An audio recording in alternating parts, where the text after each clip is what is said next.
السلام علیکم ورحمۃ اللہ وبرکاتہ۔ اعوذ باللہ من الشیطان الرجیم، بسم اللہ الرحمن الرحیم۔ پیارے بچوں، آج ہمیں پڑھنا ہے حج کی شروط و اعمال۔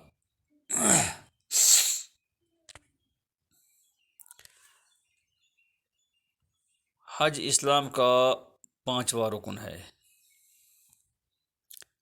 حج 9 ہجری میں فرض ہوا۔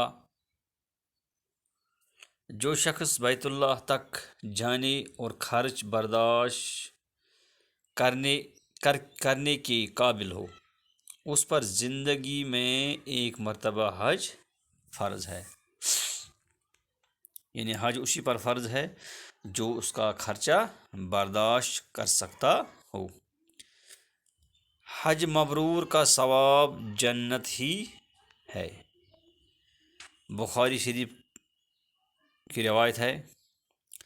حج مبرور کس کو کہیں گے؟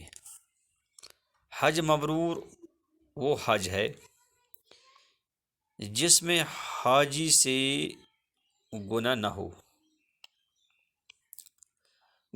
نہ ہوا ہو اور تمام کام سنت کے مطابق ادا ہوئے ہو اور اللہ تعالیٰ نے اسے قبول کر لیا ہو، یعنی اس کو حج مبرور کہتے ہیں۔ جیسے کہ رسول اللہ صلی اللہ علیہ وسلم نے فرمایا، الحج مبرور لیس لہ جزاء الا الجنہ، یعنی حج مبرور کا جزا جنت ہے۔ اور حج مبرور اسی کو کہیں گے جس میں حاجی صاحب کو کوئی گناہ نہ ہوا ہو اور ہر کام سنت کے مطابق کیا ہو اور اللہ تعالیٰ نے اس کو قبول کر لیا ہو، اس کو حج مبرور یعنی حج مقبول۔ مبرور کا معنی یعنی حج مقبول۔ حج تمام گناہوں کا کفارہ ہے۔ ایمان و جہاد کے بعد سب سے افضل عمل حج مبرور ہے۔ حاجی کی دعا اپنے حق میں قبول ہوتی ہے، یعنی حاجی اپنے لیے دعا کرے تو وہ اللہ تعالیٰ قبول فرماتا ہے، اور جس کے لیے حاجی دعا کرے اس کے حق میں قبول ہوتی ہے۔ یعنی حاجی صاحبان دوسروں کے لیے دعا کرے، اللہ تعالیٰ اس کو بھی قبول فرماتا ہے۔ یہ حدیث مبارک مستدرک حاکم کی ہے روایت ہے۔ اور ماہ رمضان میں حج عمرہ کے برابر ہے، یعنی ماہ مبارک میں اگر انسان عمرہ کرے تو حج کے برابر، یعنی اجر و ثواب میں حج کے برابر ہے۔ حج نہ کرنے والے کے لیے وعید بھی ہے۔ حج کی فرضیت کا منکر کافر، مرتد اور اسلام سے خارج، یعنی جو حج کی فرضیت کا انکار کرے وہ اسلام کے دائرے سے باہر ہے۔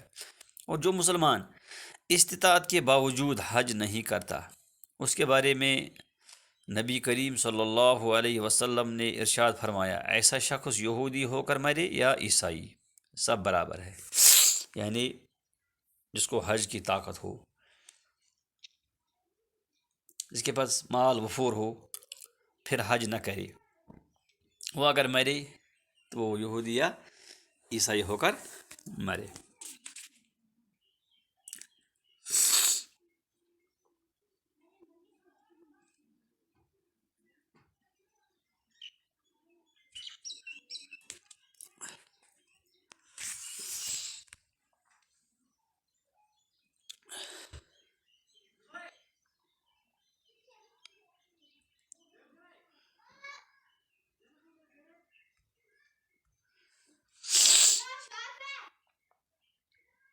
حج کی فرضیت کی شرائط، یعنی کن شرطوں پر حج فرض ہوتا ہے۔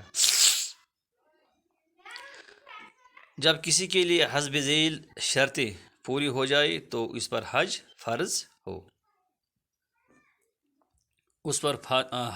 ہو جاتا ہے۔ پہلا شرط ہے آدمی مسلمان ہو، مسلمان پر ہی حج فرض ہوتا ہے۔ دوسرا شرط بالغ صاحب عقل و ہوش ہو، یعنی ایک تو بالغ ہو، عقل رکھتا ہو، اور پورے ہوش حواس میں ہو۔ تیسرا، راستہ پرامن ہو، یعنی راستہ بھی پرامن ہو، یعنی ایسا ماحول نہ ہو، ایسا سفر کرنے جب سفر کرے تو ایسی حالت نہ ہو کہ اس کی جان کو خطرہ ہے راستے میں، لہٰذا راستہ بھی پرامن ہو۔ آمد رفت کے لیے زاد راہ اور سواری اور سفر حج کی مدت تک کے لیے اہل و عیال کے اخراجات کا انتظام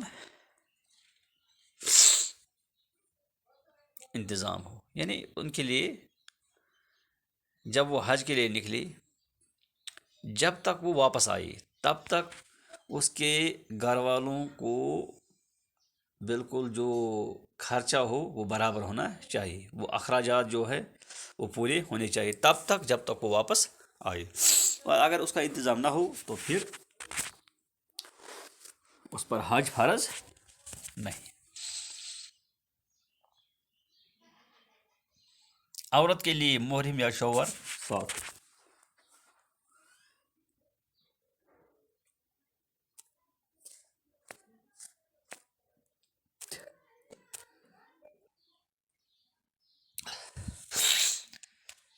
عورت کے لیے محرم یا شوہر ساتھ ہو، یعنی کوئی بھی عورت کسی غیر محرم کے ساتھ حج نہیں کر سکتی۔ اگر اس کا شوہر ہو تو ٹھیک، یا کوئی ایسا ہو، کوئی محرم ہو یعنی جس کے ساتھ اس کا نکاح نہیں ہو سکتا ہے، وہ اس کے ساتھ جائے تو کوئی حرج نہیں، ورنہ عورت اس طرح حج کے لیے نہیں جا سکتی۔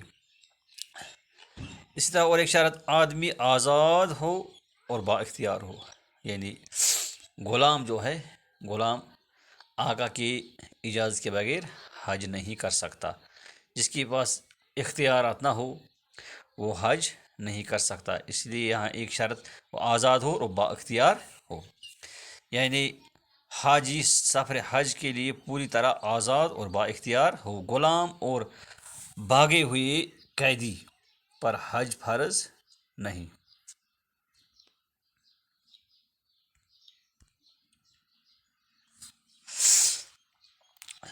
حج کے نام پر چندہ کر کے یا قرض لے کر حج کرنا جائز نہیں ہے، یعنی اگر انسان کو طاقت نہیں ہے تو اس پر حج فرض نہیں ہے، تو قرضہ لینے کی ضرورت نہیں ہے، جیسے کہ لوگ آج کل کرتے ہیں، بینک سے قرضہ لیتے ہیں، لون نکالتے ہیں اور پھر حج کے لیے جاتے ہیں، اور وہ حج صحیح نہیں ہے، کیونکہ حج کے لیے حلال کمائی ہونی چاہیے، اور بینک سے لون لے کر حج کرنا جائز نہیں ہے، یا کسی اور شخص سے قرضہ لے اور پھر حج کے لیے جائے، اور یہ بھی معیوب ہے۔ اللہ تعالیٰ کا ارشاد ہے وَتَزَوَّدُوا، اور حج کے لیے ساز و سفر تیار کرو، یعنی حج کے لیے تو تیاری کرنی ہے، ساز و سفر تیار کرنا ہے، یعنی سامان سفر حج کے لیے تیار کرو، تو یہ سامان سفر یہ حلال طریقے سے ہونا چاہیے، نہ کہ حرام طریقے سے۔ اور حج کے اقسام ہے، حج کی 3 قسمیں ہیں، ایک حج افراد، حج کران اور حج تمتع، یہ 3 قسم حج کے ہیں۔ پہلا جو ہے افراد ہے، افراد کس کو کہتے ہیں؟ افراد وہ حج ہے جسے صرف حج کی نیت سے احرام باندھا جائے اور حج کے تمام ارکان ادا کر کے 10ویں ذی الحج کو منی میں احرام کھول دیا جائے، یعنی جب احرام باندھے تو حج کی نیت سے احرام باندھے، پھر یہاں سے جائے اور طواف قدوم کرے، بس احرام باندھ کے ہی رکھے، پھر 10 ذی الحج رمی جمرات کے بعد یا بال کٹوانے کے بعد احرام کھول سکتا ہے، اس سے پہلے احرام نہیں کھول سکتا، اس کو کہتے ہیں حج افراد۔ حج کران وہ حج ہے جس میں حج اور عمرہ دونوں کا احرام ایک ساتھ ہی باندھا جائے، یعنی دونوں کی نیت ہونی ہو، حج اور عمرہ کی بھی، اور عمرے کے بعد احرام نہ کھولا جائے، اور جب عمرہ کرے تو پھر اس کو احرام نہیں کھولنا ہے جب تک 10ویں تاریخ کو رمی سے فارغ نہ ہو جائے، یعنی 10ویں تاریخ مینا میں جو شیطان کے مقامات ہے وہاں سے فارغ نہ ہو، وہاں کنکریاں مارنے کے بعد ہی وہ احرام کھول سکتا ہے۔ البتہ حج کران کے لیے قربانی کا جانور ساتھ ہونا ضروری ہے۔ البتہ جو حج کران کی نیت کرے تو اس کے لیے ضروری ہے کہ وہ قربانی بھی ساتھ لے لے۔ اور یہاں سے جو حاجی جاتے ہیں وہ اکثر حج تمتع ہی کرتے ہیں، حج کران ان کے لیے مشکل ہے، وہ 1 مہینہ 20 دن 25 دن احرام میں نہیں بیٹھ سکتے ہیں۔ اور اس کے بعد ہے حج تمتع، یعنی حاجی میقات سے صرف عمرہ کا احرام باندھ کر آئے اور عمرہ کر کے احرام کھول دے، اور 8ویں ذی الحج کو دوبارہ حج کے لیے احرام باندھے اور حج کے تمام ارکان ادا کر کے حج پورا کرے، یہ حج تمتع ہے۔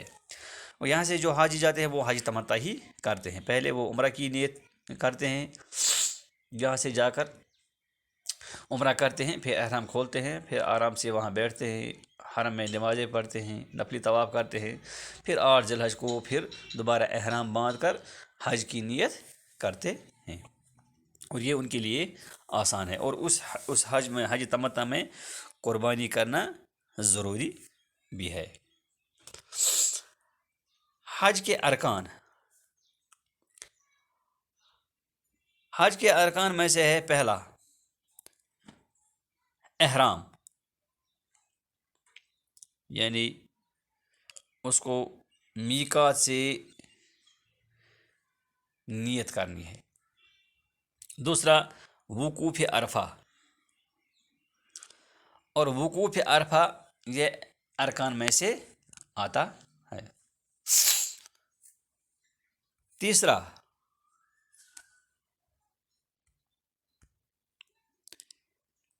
طواف افاضہ، جس کو طواف زیارہ بھی کہتے ہیں، یعنی جب 10 ذی الحج کو حاجی حرم جمار سے فارغ ہوتے ہیں،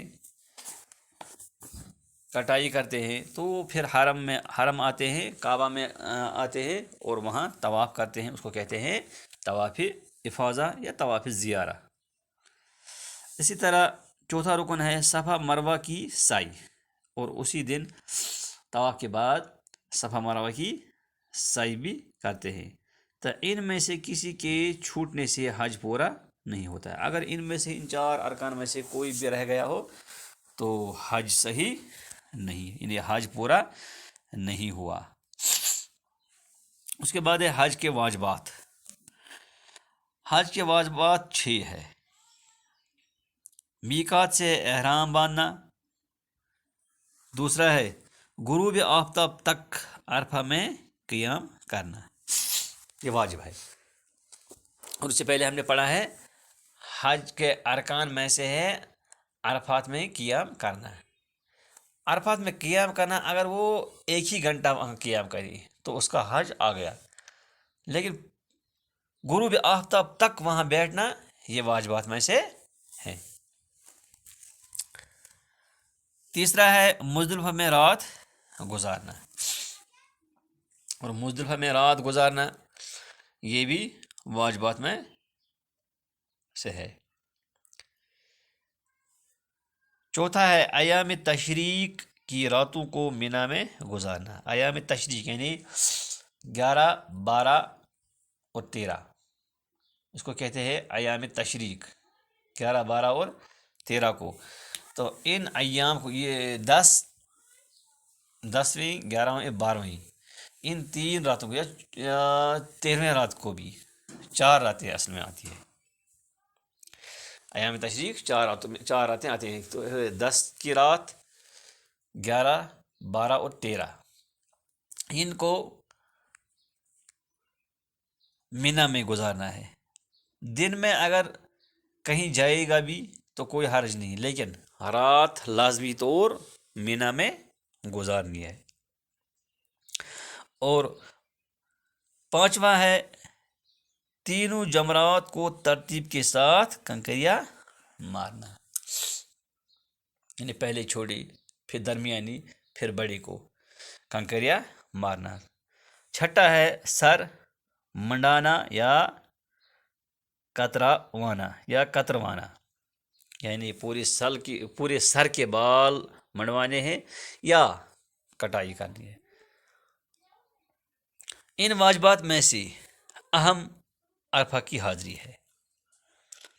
جو کسی وجہ سے عرفات میں حاضر نہ ہو سکی اس کا حج نہیں ہوگا، یعنی اگر وہ عرفات میں حاضر نہ ہوا تو اس کا حج نہیں ہے۔ نبی کریم صلی اللہ علیہ وسلم نے فرمایا الحج عرفہ، یعنی عرفات کی حاضری کا نام حج ہے۔ جو 10ویں ذی الحج کو طلوع فجر سے قبل تک عرفہ پہنچ گیا اس نے حج پا لیا، یعنی 10 ذی الحج طلوع فجر سے پہلے اگر وہ 10 ہی منٹ وہاں قیام کیا، 1 ہی گھنٹہ قیام کیا تو اس کا حج آ گیا، اگر نہیں ہوا تو پھر اس کا حج نہیں ہوا۔ مسند احمد۔ بچوں اس کو آپ پڑھو گے اور اچھی طرح اس کو سمجھنے کی کوشش کرو گی۔ اگر آپ کو کوئی بھی مشکل ہو تو آپ ہم سے رابطہ کر سکتے ہیں۔ السلام علیکم ورحمۃ اللہ وبرکاتہ۔